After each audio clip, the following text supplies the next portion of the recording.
ज़लज़लों की ना दस्तरस हो कभी, ए वतन तेरी इस्तकामत तक। हम पे गुजरे क़यामतें लेकिन तू सलामत रहे क़यामत तक। नाज़रीन, हमारी पहचान पाकिस्तान है और आज पाकिस्तान को दुनिया के नक्शे पर उभरे 74 बरस हो चुके हैं। ये 74 बरस हमने कैसे गुजारे? इन 74 बरसों में हमने क्या खोया, क्या पाया? आज का दिन मनाने का तकाजा क्या है? क्या लम्हा भर के लिए भी आज किसी ने सोचा कि बानी पाकिस्तान किस तरह का पाकिस्तान चाहते थे और उनकी नज़र में हमारा मुल्क कैसा होना चाहिए था? अगर आज बानी पाकिस्तान होते तो क्या हम आज़ादी इस तरह से मना रहे होते? सरकारी सतह पर तकरीबात हुई, मुल्क व कौम की तरक्की के लिए और खुशहाली के लिए दुआएं भी मांगी गईं, लेकिन दूसरी तरफ सड़कों पर हमें एक जमे गफ़ीर नज़र आ रहा है। नौजवान पुरजोश तो हैं, लेकिन वो अपनी आज़ादी का जश्न बाजों के हमरा मना रहे हैं और मोटरसाइकिल के साइलेंसर निकाल कर हमारी समातों को टिकोर भी दे रहे हैं। तो आज के दिन को हमें कैसे मनाना चाहिए था? कायदे आज़म आज होते तो क्या हम इसी तरह से आज़ादी का जश्न मना रहे होते? ये सवाल अपने पैनल के सामने रखूँगी। अया साहब, 1947 और 2021 तब हम कहाँ खड़े थे, आज हम कहाँ खड़े हैं? 74 बरसों में हमने क्या खोया, क्या पाया और आज के दिन को मनाने का मकसद क्या है? एक तो बात है कि जैसे बुनियादें डाली गईं उससे हटके कोई इमारत नहीं बनी। अच्छा। ऐसी बनी है वहाँ पे बहुत सी कबातें, बहुत से जो चीज़ें थी हमारी इब्तदा में ही हमारा, आप कह लें, हमारे बनाने का हिस्सा था। ये कोई सोशलिस्ट मुल्क नहीं बन रहा था। इस पे जो हमारी पार्टी भी थी मुस्लिम लीग, उस पे खवास का ज़्यादा जो था लीडरशिप उनके हाथ में थी। तो यहाँ पे social reform, social revolution Pakistan में नहीं हुआ, ना आज तक हो सका है।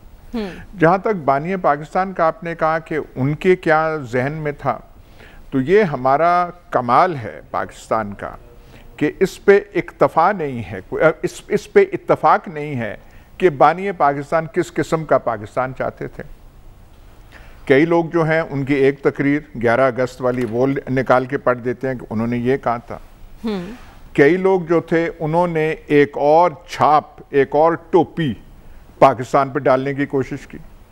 उनमें सरे फहरिस्त ऐसे लोग थे जो आए हिंदुस्तान से, भाई दारुल हर्ब वो था, वहाँ रहते, लेकिन यहाँ आके हमें मुसलमान दोबारा बनाने के चक्कर में चढ़ गए और यहाँ पे मंसूरें उन्होंने आबाद की। वो वहाँ हिंदुस्तान से आए थे और उन्होंने एक अपनी तशरीह पाकिस्तान की डाल दी। बनाना आइन था, आइन हमसे बन ना सका जल्दी में, और हमने कहा जी करारदाद मकासद होना चाहिए। मकासद क्या थे पाकिस्तान के? वाह भाई, आप मेमार हैं, आप कुछ बनाने की कोशिश करें, मकासद क्या बयान कर रहे हैं? उस पर एक और बहस छिड़ गई। और तो वो जो बहस करारदाद मकासद के वक्त जो छिड़ी, और जो लोग हिंदुस्तान से आए थे, मैं वो सारे महाजरीन की बात नहीं कर रहा, मैं उस मकतबा फ़िक्र की बात कर रहा हूँ जिन्होंने यहाँ पे मंसूरे आबाद किए। उन्होंने एक और तशरीह ऐसी दी जो बिल्कुल बानी पाकिस्तान के अफकार के साथ कोई जोड़ ही नहीं था। पाकिस्तान की जदोजहद में उनका कोई कंट्रीब्यूशन नहीं था, कोई हिस्सा नहीं था, लेकिन ठेकेदाराने कौम वो बन गए और हमसे फिर बहुत सारी कोताहियाँ हुई। बंगालियों को हम साथ रख ना सके। किला इस्लाम का हमने यहाँ पे बनाया जहाँ पे कोई बनाने की ज़रूरत नहीं थी। यहाँ तो अब अक्सरियत वैसे ही मुसलमानों की थी, यहाँ तो अदम तहफ़्फ़ुज़ की कोई बात नहीं थी। तो यहाँ पे किला हमने बना दिया, जिनको तहफ़्फ़ुज़ की ज़रूरत थी उनको हम हिंदुस्तान में छोड़ दिया। ये एक अलमिया पाकिस्तान के बनने का है जिसका आज तक जो बड़े बड़े मुबल्लिगीन हुब्बुल वतनी हैं इसका खातिर खा जवाब नहीं दे सके। पर जैसे भी है बन गया, और जैसे हमारा एक मिजाज है बन। आपने कहा कि तकरीब पाकिस्तान जो है वो कैसे होनी चाहिए, और खुदा के वास्ते हम कुछ थोड़ा इस कौम को, ये जिंदा पाकिस्तान बनने से पहले भी यहाँ पे लोग आबाद थे। पंजाब पहले भी था, सिंध भी था, सरहद भी था, बलूचिस्तान भी था, कश्मीर भी था, बंगाल भी था। जिंदा दिल हमारा एक लिटरेचर, हमारी शायरी, हमारी एक तारीख, वो सब कुछ चीज़ें थी। तो हमने इनको वो बिल्कुल उसमें एक नज़रिए की, नज़रियात का, हमने वो जो अंग्रेज़ी का लफ्ज़ स्ट्रेट जैकेट, लोहे की वास्कट पहना दी ये नजरिया पाकिस्तान है। नजरिया पाकिस्तान ये इस्तिलाह कभी पहले इस्तेमाल नहीं थी हुई, ये तो बाद में जाके लोगों ने ईजाद की और कहा आइडियोलॉजी ऑफ पाकिस्तान। ये लफ्ज़ कायद आज़म की ज़िंदगी में इस्तेमाल कभी नहीं हुआ। उनका ये तो आइडियोलॉजी के पीछे हम जाते रहे। ठीक, जो सांस लेने की सिक्कत है उसको हम महदूद कर देंगे। आज आप देखें सड़कों पे, और बेचारे नौजवान जाएं कहाँ, करें क्या, सवाए मोटरसाइकिलों पे बैठ के और गाड़ियों पे बैठ के अपना वो जज्बा है वो झंडे से दिखा रहे हैं। किसी ने मोटरसाइकिल पे लगाया हुआ है, किसी ने वो गाड़ी पे लगाया हुआ है, पर और क्या करें। और वो तू बजा रहे हैं, वो जो धुतू है वो बजा रहे हैं। आपने हर चीज़ बंद की हुई है। एक नौजवान आदमी और शाम को यहाँ पे करे क्या, क्योंकि ये भी आपने पाबंदी लगा दी, उस पर भी पाबंदी है। हाँ, पैसे बनाने पे यहाँ कोई नहीं है, जिनके पास माल है उस पर कोई पाबंदी नहीं है, मिलावट पे कोई पाबंदी नहीं है, झूठ बोलने पे कोई पाबंदी नहीं है, फरेब नाइंसाफी उस पर कोई पाबंदी नहीं है। लेकिन ज़ाहिरी चीज़ों पे, बातनी चीज़ों पे नहीं नहीं, ये भी नहीं है, ये भी नहीं है, ये भी नहीं है। और ये जो एक बात आखिर मैं कहूँगा, ज़्यादा मैं टाइम नहीं लेना चाहता, और हम मुसलमान एक तो हमें मुसलमान बनाया हमारे माँ बाप ने, हम मुसलमानों के घर पैदा हुए थे। पाकिस्तान बना तो हमारे वफा, तजदीद वफा हमारा हो गया, हम दोबारा के हमने एक इस्लामी सल्तनत जो है, एक रिपब्लिक हमने बनाई है। फिर वहाँ से वो जिनका मैंने जिक्र किया वहाँ से आए, वो हमें मुसलमान बनाने में लग गए। फिर जनरल ज़ियाउल हक आए, वो हमें मुसलमान बनाने में लग गए। अब किस किस का नाम लिया जाए। ये जिन्होंने हाल ही में वहाँ पे फ्रांस पे तकरीबन ऐलान जंग करने की कोशिश की थी, वो हमें मुसलमान बना रहे। जो चढ़ता है हम बेचारे गुनाहगारों को दोबारा मुसलमान बना। मुल्क ठीक नहीं चला रहे, मुल्क नहीं हो रहा, तालीम सेहत फलाना उस पर कोई नहीं है। हम जो हैं बेचारे, क्या हमें करना है, जो बना रहे हैं माल उनका हर चीज़ वारे न्यारे हैं, लेकिन हमें दोबारा तैबारा 4 दफ़ा फिर मुसलमान बनाया जा रहा है। तो बेचारी कौम ये हड़बूंग ना मचाए। जिस कौम को हमने ये नहीं सिखाया कि लाउड स्पीकर का इस्तेमाल कैसे करना चाहिए, एटम बम हमने बना लिया, लाउड स्पीकर का इस्तेमाल कैसे करना चाहिए वो कौम को सिखाया नहीं गया। तो उसने फिर यही करना है, जश्न का इजहार, अपने जज्बात का इजहार वही करना है जो आप सड़कों पे आज देख सकते हैं। ठीक है सलमान साहब, आपकी नज़र में कौम किस तरह से जश्न मनाए और क्या वजह है कि एक न्यूक्लियर पावर का हामिल मुल्क तरक्की की दौड़ में पीछे रह गया? देखिए मरियम, ये जो आज़ादी का लफ्ज़ है ये बज़ाहिर सिर्फ 5 अल्फाज पे मबनी है। ये बोलना बड़ा आसान है, कहना बड़ा आसान है, लेकिन इसका असूल बड़ा मुश्किल है। बिल्कुल। इसके लिए खून के दरिया अबूर करने पड़ते हैं। और क़याम पाकिस्तान हो, तहरीक पाकिस्तान हो या नज़रिया पाकिस्तान हो, इस हवाले से पाकिस्तान के अंदर बड़ी यकसुई है, उसे हमें कंफ्यूज करने की ज़रूरत नहीं है। और वो जो 11 अगस्त की तकरीर कायद आज़म की, मैं समझता हूँ कि जब हम मैसाके मदीना की बात करते हैं तो सब कुछ उसमें मौजूद है। और अगर कायद आज़म की जितना मैंने पढ़ा है और जितना सुना है, आज तक उन्होंने कभी भी सेकुलर का लफ्ज़ इस्तेमाल नहीं किया। और कायद आज़म मोहम्मद अली जिन्ना ने ये एक स्ट्रगल के नतीजे में, जमहूरी स्ट्रगल के नतीजे में ये ममलिकत वजूद में आई थी।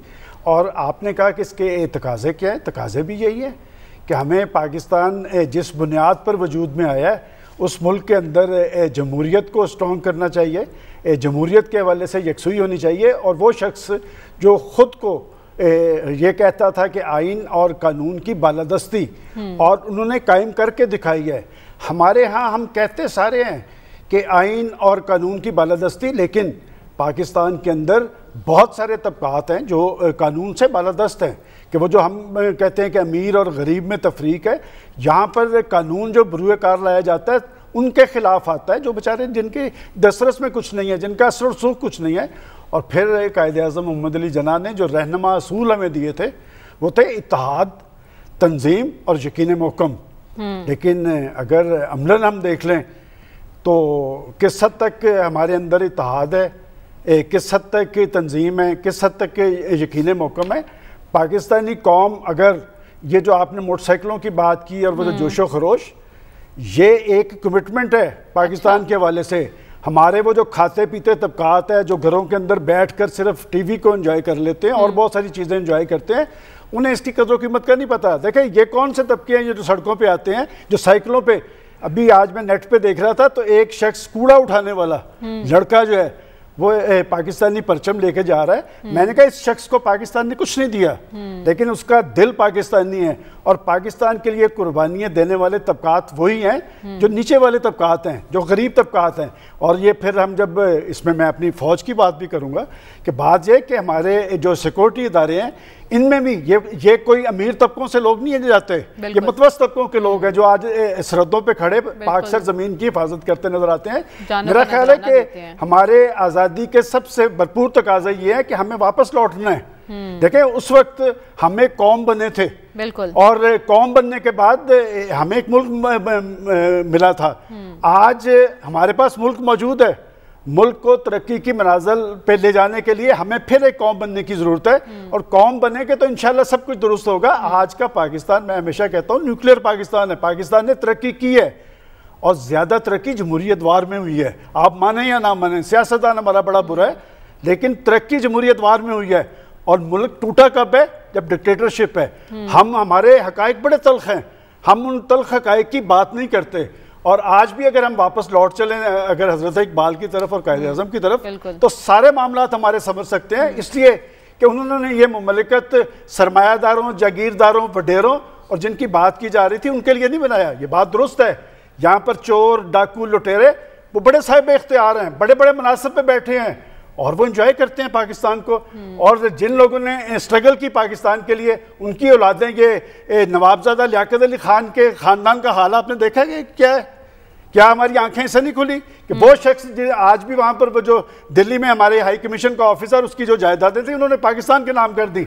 लेकिन इस पाकिस्तान के सम्राट उन लोगों ने समेटे हैं जिन लोगों का दिल ना पाकिस्तानी है, ना उनकी जायदादें भी बाहर हैं, उनकी औलादें भी बाहर हैं, और कोई उन्हें पूछने वाला नहीं है। और मैं तो उन लोगों को सलाम करता हूं जो आज सड़कों पे निकले हैं, वो पाकिस्तान से कमिटमेंट का इजहार कर रहे हैं, और यही कमिटमेंट जो है ये पाकिस्तान को स्ट्रॉन्ग करेगी। ठीक है। और सलमान साहब ने बात की कौम को यकजा करने की। डॉक्टर साहब, कौम को सही मानों में यकजा करने की बात आती है तो लीडरशिप की तरफ देखा जाता है। क्या कायद आज़म जैसा लीडर दोबारा पाकिस्तान को नसीब होगा? आज की लीडरशिप क्यों उस लेवल तक नहीं पहुंच पा रही? लीडरशिप, देखिए पाकिस्तान में जो है लीडरशिप का एक डिक्लाइन हमें नज़र आता है, जो कि एक हैरानी की बात नहीं है, क्योंकि जितने भी ममालिक जिन्होंने सेकेंड वर्ल्ड वॉर के बाद आज़ादी हासिल की है, वो लीडरशिप जो तहरीक आज़ादी की लास्ट फेज़ में डेवलप होती है, जिसमें ऑनेस्टी है, फेयरनेस है, कमिटमेंट है, वो चीज़ें ग्रेजुअली हमने डिक्लाइन होती देखी हैं,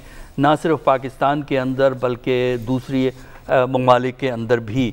ख़ुसूसन जब जनरेशन चेंज हो जाती है तो बिल्कुल जाके फिर हालात जो हैं वो मुख्तलिफ हमें नज़र आते हैं। पाकिस्तान का जो क़याम था वो एक होमलैंड कॉन्सेप्ट के हिसाब से था। अच्छा। कि मुसलमाना ने बर्रे सग़ीर के मुस्तकबिल को बेहतर करने के लिए, उनके जो सिविलाइजेशनल तशख़्ख़ुस है उसकी हिफाजत के लिए, उनके मफादात के तहफ़्फ़ुज़ के लिए, उनके हकूक़ के तहफ़्फ़ुज़ के लिए ये मुल्क जो है वो बना था। और शुरू से कायद आज़म ने हमेशा रिलीजियस माइनॉरिटीज़ के हकूक़ की हिफाजत की बात की है। अगर आप 1940 की करारदाद, जिसे करारदाद पाकिस्तान जो लाहौर ही में मंजूर हुई थी, उसको उठा के देखें, उसमें भी वाज़े तौर पर ये एक क्लॉज मौजूद है कि हम रिलीजियस माइनॉरिटीज़ को आज़ादी देंगे। लेकिन बाद में होता ये है कि सियासी मसलहतियों की बुनियाद पर जो है हमने बहुत सी चीज़ें रीडिफ़ाइन की हैं। लिहाजा कायदे आज़म किस किस्म का पाकिस्तान चाहते थे, आज उस पर बात करना इसलिए मुश्किल हो जाती है कि मुख्तलिफ मफादात जिनका ताल्लुक हाल की सियासी जंग से होता है, उन्होंने अपनी मर्ज़ी का कायदे आज़म क्रिएट किया है। अच्छा। यानी कायदे आज़म के बयानात को, कायदे आज़म की तकारीर को अपनी मर्ज़ी का रंग दिया है। और ख़ासकर जनरल ज़ियाउल हक़ के दौर में आके तो हमने अपने तशख़्ख़ुस को रीडिफ़ाइन किया है, अपनी हिस्ट्री को रीराइट किया है। और यही सबसे बड़ी बदकिस्मती है कि हम हिस्ट्री को रीराइट करते हैं आज की ज़रूरियात के हवाले से। हम हिस्ट्री को नहीं लिखते उन कुर्बानियों की बुनियाद पे, उन मेहनत कशों की हिम्मत की बुनियाद पे जिसकी वजह से पाकिस्तान बना और ये मुल्क जो है एक वजूद में आया। आपको आज अल्लाह का शुक्र अदा करना चाहिए कि पाकिस्तान बना हुआ है। आप हिंदुस्तान में मोदी की हुकूमत के तहत मुसलमानों के साथ जो सलूक है उससे आप अंदाज़ा कर लें कि पाकिस्तान का क़याम सही था और कायदे आज़म का विज़न था कि मुसलमानों का तहफ़्फ़ुज़ एक आज़ाद मुमलकत में होगा।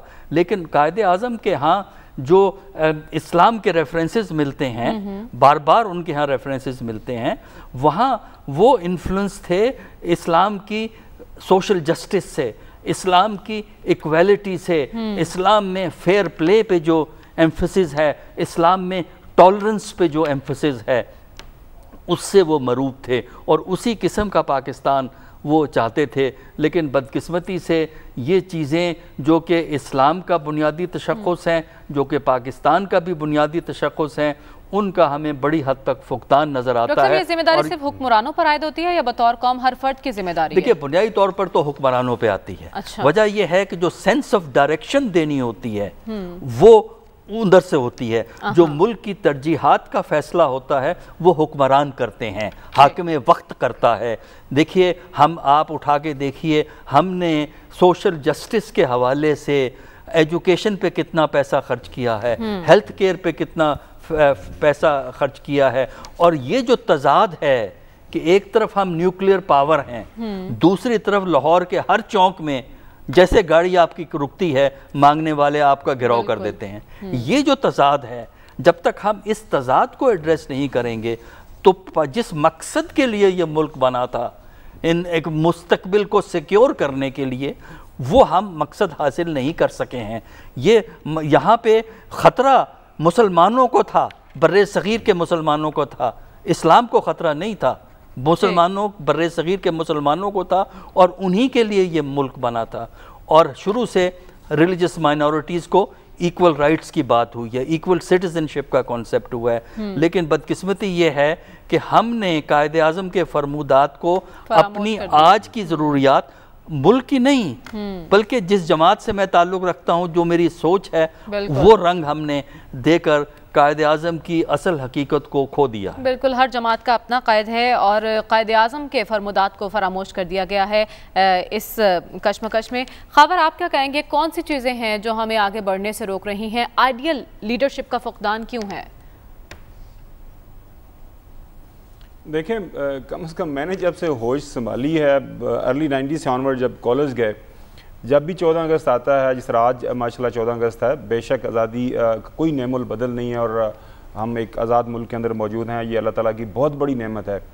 तो हर 14 अगस्त को सुबह आप तमाम अखबारात देखें, उसमें आपको 4-5 चीज़ें जो है ना एक सब्जेक्ट के ऊपर, वो कॉमन सब्जेक्ट्स मिलेंगे। उसमें जो शायर मशरक़ अल्लामा इकबाल जो रहमतुल्लाह अलैह का जो फ़लसफ़ा खुदी, उसके बाद कायदे आज़म मोहम्मद अली जिन्ना रहमतुल्लाह अलैह, वो किस तरह की एक फ़लाही जमहूरियत चाहते थे, इस्लामी फ़लाही जमहूरियत चाहते थे। 11 उनके जो अगस्ती तकरीर है उसमें माइनॉरिटीज़ के जो हकूक़ के हवाले से क्या बात है। उसके बाद हम मुख्तलिफ जो राइटर्स की तरफ से जो मुख्तलिफ अदवार के अंदर जनरल अयूब के क्या अच्छे बुरे पॉइंट्स थे, उसके बाद भुट्टो साहब ने 70s के अंदर किस तरह की हुकूमत की, जिस तरह याद साहब ने जिक्र किया ज़ियाउल हक साहब की जो जमहूरियत थी, जमहूरियत नहीं डिक्टेटरशिप थी, जो उन्होंने जमहूरियत फिर देने की कोशिश की, उसके क्या समरात हमें मिले। 90s ऑनवर्ड ये सारे का सारा हम चलते रहे। तो मैं सोच रहा था, थोड़ा सा एक चेक लिस्ट मैंने बनाई कि जो मैंने हासिल कौम जो है वो तो हम थोड़ा सा देख लें कि हम अपने घरों के अंदर या एज एन इंडिविजुअल खाबर गुमन या मरियम ज़ीशान जो हमारे बड़े बुजुर्ग हमारे साथ बैठे हुए हैं, कि हम क्या करते हैं पाकिस्तान के अंदर। हमारा तो चलें टैक्स जो है एट सोर्स सैलरी वालों का कट जाता है। किसी बंदे को ये एक इजाज़त अगर मिल जाए कि उसने टैक्स देना या नहीं देना, पाकिस्तान में मुझे नहीं लगता कि कोई बंदा मर्जी से टैक्स देगा। कोई दुकानदार, छोटा बड़ा ताजर, सनतकार जाएगा हुकूमत के पास कि जी इस साल मेरा मुनाफा इतना ज़्यादा हो गया है तो मेरे से टैक्स ज़्यादा ले ले। वेरी रिसेंटली जर्मनी में उनकी जो ताजरों की एसोसिएशन है, उनकी तरफ से एक इलामिया सामने आया कि जनाब आला हमारे जो मुनाफा है वो काफ़ी ज़्यादा बढ़ गया है, तो इस पर थोड़ी से टैक्स ज़्यादा लगाने की ज़रूरत है, हुकूमत को ज़्यादा पैसों की ज़रूरत है, हम ज़्यादा मुनाफा कमा रहे हैं। तो क्या हमने ये सीखा अब 1400 साल पहले जो इस्लाम के ज़रिए असूल तो हमारे सामने है, हमें तो बचपन से यही पढ़ाया गया है ना, सदाकत, अमानत, दयानत जो है बुनियादी आपके जो अशार होने चाहिए। तो हम क्या घरों के अंदर ये चीज़ बताते हैं, हम में कितनी दयानत है, हमने कितनी अमानत है, हमने कितनी सदाकत है। मुझे आपको मैं कोई इंडिविजुअली नहीं फिगर आउट कर रहा कि हर बंदे जिसको चांस मिलता है वो उसको कोई गैर मुतवक्को मुनाफा कमाने का वो मुनाफा कमा लेता है, उसको कोई अच्छी डील मिलती है रिगार्डलेस के जो रूल्स आगे पीछे कर कर आके वो डील लेता है, उसको किसी कोई हुकूमती ओहदा मिलता है। हमारे बड़े नाम लेना मुनासिब नहीं है, हमारे अपने मीडिया के अंदर वो जब भी कोई ओहदा मिलता है ऑफ़र आती है ओहदा ले लेते हैं, और उसके बाद फिर जिस तरह की जो शान व शौकत देखने को मिलती है वो, लिहाजा ये जो चीज़ें हैं उनकी तरफ देखें। आप घर से निकलें, यकीन करें, मतलब इतनी कोफ्त होती है। और मेरी तो अब बेगम साहबा मेरे से अक्सर लड़ पड़ती हैं कि सड़क पे आप जा रहे हैं, सामने आपके लैंड क्रूज़र है, बड़ी खूबसूरत चमचमाती जो लैंड क्रूज़र है उसका शीशे नीचे होगा, उसे जो चिप्स के जो शॉपर बार गिरेगा, कोई आइसक्रीम का खाया हुआ जो है वो कप बाहर फेंक देंगे। एक दो दफ़ा तो मैंने सड़क पे रोक के जनाब पूछा कि जनाब यार ये क्या करें, वो आपके साथ लड़ पड़ते हैं। कोई एहसास नहीं है लोगों को। वो जिस तरह डॉक्टर साहब ने फरमाया ट्रैफिक के जो सारी चीज़ें हैं वो आजकल क्या हो रहा है, फिर क्या इसके ऊपर कोई बताया जाता है कि ये हम इस हालत को क्यों पहुंच गए। मुसलमान, जिस तरह याद साहब ने बिल्कुल ठीक कहा, मुसलमान तो हम बचपन से हैं, हमें पता है कि क्या अच्छा है क्या बुरा है, तो हम ये सारी चीज़ें अपने आप के ऊपर इम्प्लीमेंट क्यों नहीं करते। जो मुझे थोड़ी बहुत बुनियादी वजह लगती है ना, हम अपने इर्द गिर्द जो देखते हैं ना, जो हमारे जो बड़े हैं गांव के अंदर, जो बड़ा है चौधरी है, तहसील लेवल, डिस्ट्रिक्ट लेवल या मुल्की सतह के ऊपर जो हमारे लीडरान हैं, हम जब उनकी तरफ देखते हैं, हमारे लोग देखते हैं कि यार ये तो सारे अच्छे बुरे काम करके अपने बैंक बैलेंसेस भी बढ़ा रहे हैं, अपने बच्चों को सियासत के अंदर भी ला रहे हैं, उनके लिए कोई कानून नहीं है, उनके लिए कोई जो है मुल्क का आइन उनके ऊपर कोई नहीं लगता, वो अपनी मर्जी के काम सारे उड़ा दी जाती हैं। तो वही सारी की सारी ऊपर से लेके नीचे तक। बचपन से हमें कायद के फरमुदात याद तो हैं, रटे हुए हैं, हमने भूले बिल्कुल नहीं है, लेकिन उन पर अमल दरामद नहीं किया जा रहा। बतौर कौम हमें उन सुनहरी उसूलों को याद रखना है। नज़्म व ज़ब्त को अपना मीरे कारवां जानो, वक्त के अंधेरों में अपना आप पहचानो। हमें प्रोग्राम में आगे बढ़ना है और बात करनी है अफगानिस्तान की सूरत हाल पर। इस ब्रेक के बाद स्टे विद अस।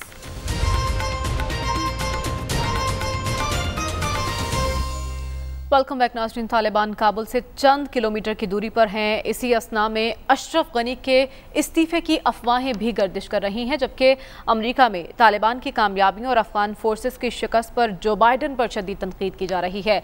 आया सब जिन खदशात का इजहार किया जा रहा था वो अब हकीकत का रूप धार रहे हैं। काबुल पर काबिज हो गए तालिबान, तो उसके बाद का मंजरनामा कैसा होगा? कौन से खदशात? अब तो आंखें सारों की खुल जानी चाहिए जो मानने के लिए तैयार नहीं थे। तालिबान का कंट्रोल पूरे अफगानिस्तान पे होता जा रहा है। हेरात में इस्माइल खान, जिसको वो कहते थे लायन ऑफ हेरात, उसने भी मुआहिदा किया तालिबान के साथ। अशरफ गनी भी, मेरा अपना अंदाज़ा है, अपने लिए सेफ पैसेज करके ये अपना बड़ा वो अमन का वो पैगंबर जो है बनने की कोशिश करेगा। वहाँ भी काबुल में मेरा ख्याल है कोई लड़ाई नहीं होगी, वो आ जाएंगे। अच्छा, ये नौबत ही नहीं आएगी कि काबुल एयरपोर्ट पे तुर्की का कंट्रोल हो या किसी और का हो कंट्रोल, वो सिक्योरिटी वो फराहम करेंगी। वेस्टर्न कंट्रीज जो हैं, प्रोपेगेंडा उन्होंने शुरू कर दिया कि लोगों को डर लग रहा है, ये होगा फलाना होगा, आपसे तो कंट्रोल हुआ नहीं था। यूएन चीफ जो है कह रहे हैं जी सिचुएशन आउट ऑफ कंट्रोल जा रहा है। कौन सा आउट ऑफ कंट्रोल जा रहा है? तालिबान एक, आप उनकी, आपको अच्छा लगे बुरा लगे, उनका कंट्रोल है, कंट्रोल में आ रहा है। पुरम हेरात, कंधार, बाकी शहरों में पुरअमन हालात वापस आ रहे हैं। कोई वहाँ पे किसी को गोली नहीं लग रही। वहाँ पे ज़्यादातर अफगान जो उनकी आर्मी के थे खुद हथियार डाल के कर रहे हैं। उनकी गवर्नमेंट कोलैप्स हो रही है। और मेरा ख्याल है इस्माइल खान वाला जो ड्रामा है अशरफ गनी ने भी काबुल में करना है। ये सब बातें अब तो आंखें खोल के देख लेना चाहिए सिचुएशन क्या बन रही है। आखिरी बात, और जब उनकी हुकूमत होगी, यहाँ भी जब बज़ोरे बाजू जब हुकूमतें पाकिस्तान में तब्दील होती हैं तो दुनिया फिर मान जाती है, एक्सेप्ट करती है उससे, चाहे आप टैंकों पे आएँ या ट्रकों पे आएँ आप, तो वहाँ भी ऐसा ही होगा अगर पुरअमन हालात रहे। और खाना जंगी अफगानिस्तान में नहीं हो रही, ना सिचुएशन खाना जंगी की तरफ जा रही है। ये सारा वेस्टर्न प्रोपेगेंडा है। ठीक है सलमान साहब, खबरें तो ये भी आ रही हैं कि अमेरिका अशरफ गनी पर दबाव डाल रहा है कि वो मुस्ताफ़ी हो जाए। तो इस तरफ हम अशरफ गनी का एक वीडियो पैगाम भी देख रहे हैं जिसमें वो आलमी ताकतों से मुदाखलत की बात कर रहे हैं। देखें, अशरफ गनी और उसकी इंतजामिया के पाँव उखड़ चुके हैं। इस पर तो कोई दो आरा नहीं है। आधे से ज़्यादा अफगानिस्तान पे तालिबान कब्जा कर चुके हैं। और ये बात भी दुरुस्त है कि वो कोई जंगो जदल वहाँ पर नहीं हो रही, कोई आगे से रद्दमल नहीं आ रहा। आप अभी कुछ देर पहले पेंटागन के तर्जुमान ने कहा कि हमें तो अफसोस इस बात का है कि इन्होंने रद्दमल भी शो नहीं किया। इसे कहते हैं कि विल क्या है। देखें, बात यह कि आखिर जिन्होंने 20 साल स्ट्रगल की है, और रद्दमल किसका आना था कि क्या अशरफ गनी इंतजामिया वहाँ की जमहूरी हुकूमत थी? भाई, कठपुतलियों का अंजाम यही होता है जो उसका हो गया है, और पिट्ठू जो होते हैं वो पिट्ठू होते हैं। और बात है कि अमेरिका की वजह से वो वहाँ पर बैठा था और अमेरिका की तरफ से प्रेशर आ रहा है, लेकिन बुनियादी बात यह है कि वो अबूरी हुकूमत अब वहाँ पर कायम कौन करेगा?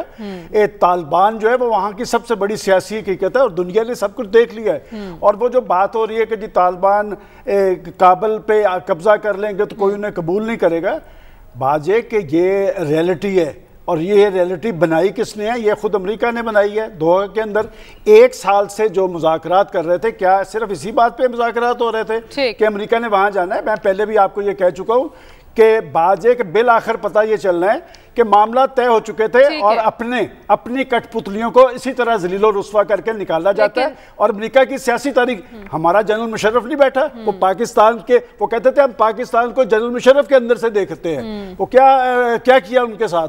लिहाजा फरेब जिंदगी है, सारों की जिंदगी, रियलिटी को फेस करना चाहिए। और जिन हुकूमतों के पाँव होते हैं उन्हें कोई उखाड़ नहीं सकता। ठीक है, और सवाल ये भी है कि क्या तालिबान के आने के बाद अमन के इम्कानात रोशन हैं?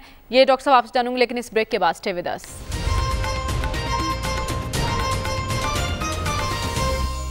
वेलकम बैक नाज़रीन। डॉक्टर साहब, ब्रेक पर जाने से पहले आपके लिए सवाल छोड़कर गई थी। आप प्रोग्राम में इससे पहले गुफ्तगू कर चुके हैं कि अगर तालिबान आ भी गए तो भी मुमकिन नहीं कि अफगानिस्तान में इस्तेहकाम पैदा हो। अब अमन के इम्कानात कितने रोशन हैं आपकी नज़र? देखिए, वो इस बात पे डिपेंड करता है कि अगर तो तालिबान काबुल पे कंट्रोल करके एक रियासत के तौर पे काम करेंगे तो इनको कबूल कर लिया जाएगा। अच्छा। अभी मैं बताता हूँ इसका मतलब क्या। अगर ये तहरीक के तौर पे काम करेंगे, क्योंकि जो पिछले तालिबान थे 96 से 2001 वाले, वो एक तहरीक के तौर पे ज़्यादा काम कर रहे थे, रियासत की हैसियत से काम कम कर रहे थे। रियासत की हैसियत से काम करने से मुराद ये है कि आप एक रियासती ढांचा बनाकर वाज़े असूलों की बुनियाद पे अंदरूनी निज़ाम को चलाते हैं और उसमें ज़्यादातर मुल्क में अमन व सुकून होता है कि ज़्यादा कोई डिसिडेंट मूवमेंट्स ना हो। फिर ये कि बाहर से शरारतें होंगी इनके ख़िलाफ़, तो वो शरारतों को किस तरह डील करेंगे। और सबसे अहम बात जो इनको रिकग्निशन दिलवा सकती है इंटरनेशनल लेवल पे या इनको नाकाम कर सकती है, वो ये है कि यहाँ पे दूसरी इंतहा पसंद तंजीमों का मरकज़ ना बने, अलकायदा, दाइश, और जिस तरह इस वक्त पाकिस्तानी तालिबान अफगानिस्तान से ऑपरेट कर रहे हैं, अगर इस किस्म की तंजीमें अफगानिस्तान के अंदर ऑपरेट करेंगी या पैदा हो जाएंगी, तब मुमालिक इनको तस्लीम नहीं करेंगे। ठीक है, खबर आप क्या कहेंगे? इस्लामाबाद किस तरह से देख रहे हैं अफगानिस्तान में बदलती सूरत हाल को? मोहित यूसुफ साहब जो अमेरिका का दौरा करके आए हैं, अच्छी खासी प्रेस कॉन्फ्रेंस कर चुके हैं इन मामलात पर।